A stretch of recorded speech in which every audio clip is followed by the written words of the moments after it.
again. Didn't work out this time. Do you think it's still something that's going to be in high contention, or at least both teams are going to be a little aware of it? Or, I mean, on IG side, they just won against it. I don't know if they'll be too worried. What are your thoughts, Winter? I think the hero itself is a little similar to Viper in the sense where he has a job to dominate the lane and he has to have a good start. He can't afford to fall behind like a hero. Obviously, SF is a hero where we talk about if you fall behind, then you can raise the jungle and you just come back. But for Bloodseeker, it's more of he needs to be on a roll to be able to be a driving force in the game. So he had a very bad laning phase, but he still managed to recover with the Midas. But all in all, I think Fnatic's lineup in that game had to do well. Like even if they were able to hold the game for a long time, but at the end of the day, you're fighting against a PL and your safe lane is your position 1 is a Bloodseeker. You don't want to go to a 50, 60-minute game against a PL. You're not going to win that matchup. I think it's a really good point that, in a way, on paper, Bloodseeker's weakest position is safe lane. Because if you put Bloodseeker safe lane and you don't run an aggressive tri lane, you don't have pressure on multiple lanes, right? So I talked about it earlier that the way you utilize a Bloodseeker and make him extremely powerful is that you just deal damage, right? You deal damage to enemy heroes somewhere on the map and he wins his lane as a result. But when you're playing him in the safe lane, the off laner just plays passively, the enemy safe laner is just free farming with full health, and the mid lane is a wash, then all of a sudden your Bloodseeker is just like a standard hero in lane. And he doesn't farm that fast. He's like an average carry in that sense, I would say, but the way he utilizes farm compared to PL, that for me is like a no-brainer. You would rather have a PL with 15k net worth than a Bloodseeker with 15k net worth. And that wasn't even the case, because PL out-farmed him as well, right? Because he farms faster. So I think if you just looked at the draft in isolation with what they had, if they could have somehow put their lanes different, I think that could have made for a much better game for them. But I don't know what they could have done. Like, they kind of cornered themselves with the picks they had. I mean, it's quite difficult to change their lanes looking Maybe at Bloodseeker the lineup. Brew. Yeah, probably. Yeah, it's pretty tough. But it's still Bloodseeker versus Panda, right? Yeah, I think that's even. Probably better, maybe for Bloodseeker, I'd say. And then you can run an aggressive trialing with your Razor, and then all of a sudden your Bloodseeker can win because Razor's pressuring, and you're doing damage in the lane. I mean, they could have changed their lanes, obviously, but maybe they didn't expect the lanes to go that badly. That's why they felt it was. I mean, it's easy for us to say. Yeah, because it's hindsight, Yeah, we could have, they should have changed their lanes, but probably they figured that our lanes might not be so disastrous as what happened. That's why they lane it the way they did. I think that's a good way you put it, because that's kind of going off of what Synderen said earlier. If that early game hadn't gone that badly, maybe we would have seen the game differently. Their lineup is fine. Like, if everything is smooth sailing or even 50-50, like throughout the early game, their lineup comes together very strongly in the mid game. But sadly, they just fell behind too much in the early game. Lanes didn't go well. All right, well, as we saw, players are getting ready for Game 2. We should be jumping in here in just a second as we go into the draft. Now, of course, Fnatic, they tied 1-1 against Secret, so they have something to lean back on. They're like, all right, well, we took a game off of Secret. That's not a bad place to start TI5. On the flip side, IG, they definitely want to continue with this game plan and try to get that 2-0 to get those 3 points so that they also have a relatively good start to their TI5 journey. Now, we're looking at a couple of our other matches that are going on, too. Just a reminder, we do have 3 matches going on at the same time. Do you guys have updates on these? I mean, I'm looking at, MVP Phoenix going up against Na'Vi. And looks pretty close. Yeah, this is a pretty close game. Yeah. I mean, it looks like MVP Phoenix is slightly ahead for now, but what I've heard was Na'Vi was farming a little bit better going onward. So. And they had Magnus PA. Right, I mean, that seems like that's going to be the big Na'Vi point. are very comfortable playing late-game scenarios where they have Dendia and Magnus in the melee core. And I've just seen this type of game many times from Na'Vi where their early mid-game doesn't look that good, and then they have this particular combination of heroes and they just destroy the enemy. And all of a sudden they just get like a 5-man team wipe because of a good RP, and then they just chase them down. So this one could go either way, honestly, right now. And the other match was Newbie versus Virtus. Newbie versus Virtus. That was fairly close, and then Newbie made a couple of mistakes, and Virtus took it. Was that a 40-minute game, I think? Yeah, Newbie looked like they were, they've been practicing, and I think they put up a very good fight versus Virtus Pro, and I think a lot of people would rate Newbie like probably 13 or 16, but again, they were first place last year.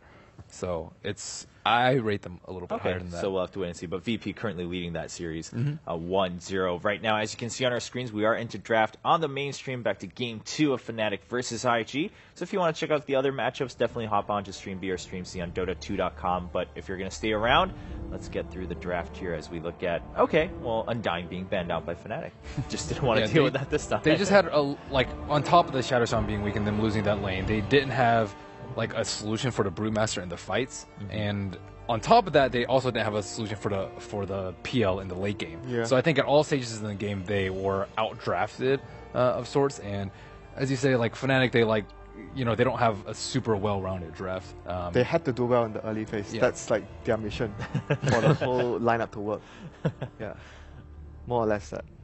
So Tusk, Yeah, I was going to say, has been left open. Fnatic will take advantage of that this time. probably going to see burning on a gyrocopter this game, most likely. Yeah, Okay. you want to, as I said before, you want to have mass AoE damage against Snowball, so you can deal with that. And yeah, Gyro seems like something that IG is very comfortable with in the past as well. So I think Gyro Shaker is a solid response Yeah. to a Tusk opener like this with the heroes that are banned. This would be a pretty good pick. doesn't give away too much, and lanes are still alright. You have good lanes, and Earthshaker can be offlane, can be support, so quite flexible in that matter. Or Gyro Dazzle. I like Dazzle. Dazzle. Yeah, Dazzle Dazzle too. as Yeah, well. that's Yeah, true, yeah, Gyro we- Dazzle as well. Somehow kind of slips by the radar now and then, but yeah, Dazzle has been definitely a high priority for most teams so far in TI5. I wonder if they're going to forget about Brood. It's going to happen again in the group. Yeah, stage. I mean, it always it happens. has to, right? That's just part of the rule. I mean, with this many games going on, You should have like a note you put on your screen, the screen of the drafter. You just have like a little post-it. You just put it on there. Ban Brood second phase. No. You just put it. You know, we actually had that in the past where we bring a small notebook and we would stick sticky notes on top. Like that's not a bad I mean, idea. I mean, if you're allowed as, to, why as a not? drafter, you would like, okay, this team, Yeah. and there will be a page for yourself. Okay, don't forget to pick Storm for Mushi. Don't forget to ban stuff like that.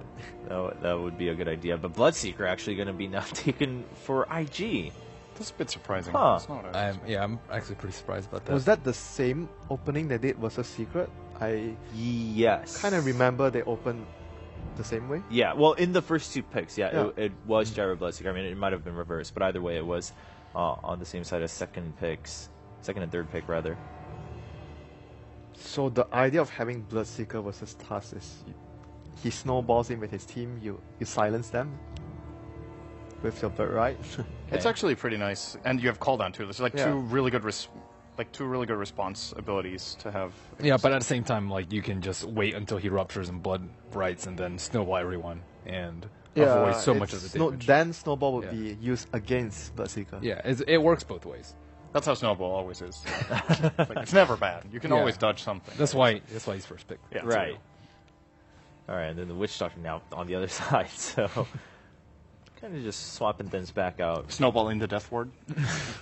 That would actually be sick. That would be You pretty remember- sick. You remember when there was the bug where you could snowball in landmines? You could like put them into your snowball and then roll in. That was really, really good. That got hotfixed. That was sick. Wow. Yeah, Because but, they counted as a unit, and you could like Okay. pick up units, right? all right. Wow. Okay. Well, The real nightmare. That is The real nightmare. yeah, That's the worst like Tusk that is tech the use. worst case scenario. That sounds pretty bad. And just so we're clear, Broodmother does get banned out. So Fnatic is like, okay, we are not dealing Yeah. with Mother. They don't want to give that up. Do you think they'll spring for a Zeus again, or what other? Do you think that Bloodseeker is suitable for Ferrari's playstyle, or do you think they should put it on? I actually else, think or Bloodseeker Lua? is more suitable for their position 3 player Lua because he's more of the utility type of player, and Ferrari, you would want to give Ferrari a hero that can carry or flash farm and be as a backup core or something like SF. SF is obviously not in the pool, or a Storm, like someone that can carry the game himself. Like Bloodseeker, you can definitely snowball, but it's not as strong as like a SF or a Storm. Okay. Well, Storm being banned out by IG. Taking So they don't want them to have tools to jump the gyrocopter. Right. Do IG have faith in their draft against Secret and just go for the Zeus again? Uh, It looks Well- okay so far. I think it was a decent draft. Like, I mean, it wasn't really the Zeus that didn't work the last time, though. I Yeah. feel it's just like overall they got outplayed, and Right. the supports were too defensive. I would say, it was less of a problem of the Bloodseeker plus Zeus combination. So maybe it's worth a shot to continue with it. And for now, it's going to be, being locked in though. They also had Lina that game, right? Did they? Was that Or was the it last pick? Rubik? I can check it out. They Yeah, had They definitely had Rubik against the TA because I remember They had No, Rubik and Lina Winter Wyvern. against- Rubik Wyvern. you're Okay, right, yeah, because they picked Lina against the Brood. Correct. Yes. yes, they had Lina in the second game. Yeah. That's right. That's how it was. Well, they don't really have any setup on IG right now. Like, just no way to hit Lina stuns. No way to hit, like, Blood right decently. So, I don't know. It's a little bit of everywhere right now with their lineup. I feel like that's kind of been the story of quite a few of the Lina picks, is that you're putting a lot of responsibility on Lina's individual skill to land those stuns instead of like getting an easy setup. I think we've seen multiple Lina picks now without an obvious engage tool, which Well, the same is thing's- quite uncharacteristic for support Lina. For core Lina, Right. it's a lot different because she gets the Yules herself really fast, and then she can be her own initiator, right? Yeah. But If you run a support Lina, it's the same basically as a point where I mentioned earlier with the Lash, where LGD wanted to play a support Lash. So usually when you play a support Lash, it's the same like Lina. You want a partner that sets up for your stun. Right. Otherwise, you're just like, okay, I'm going to try and roam, but no one's there to set up my stun. Like what Sin mentioned. If you're caught, obviously it's not a problem because you have the use scepter at a decent or good timing. Okay, so do you think then here the plan is, all right, we'll now pick something that rounds it out and definitely has some setup for Lina? Do you think it was still just a continuation to pick against Tussin Wow. and Snowballs, or as we see Wraith King being picked up by Fnatic? this is just like classic every team that Mushi is in. Like we don't care, I remember, I think it was a stat from TI3. I think Mushi played the most different heroes 18 out of heroes. any player. 18 He played like 18 heroes in, I don't know, 20, Wow. 23, Yeah. 4 games. Basically, or like something like that. almost every Absolutely match he's ridiculous. playing something different. Yeah. And this game, in my mind, when I see the Wraith King, I'm thinking like, rupture me, I blade me, and I'm running around. Yeah. And it's also really good with Snowball because it's a hero you carry into the middle of the fight that you're not scared of getting out of Yeah. position with because you can actually still, you have your You have second second life. chances with that hero.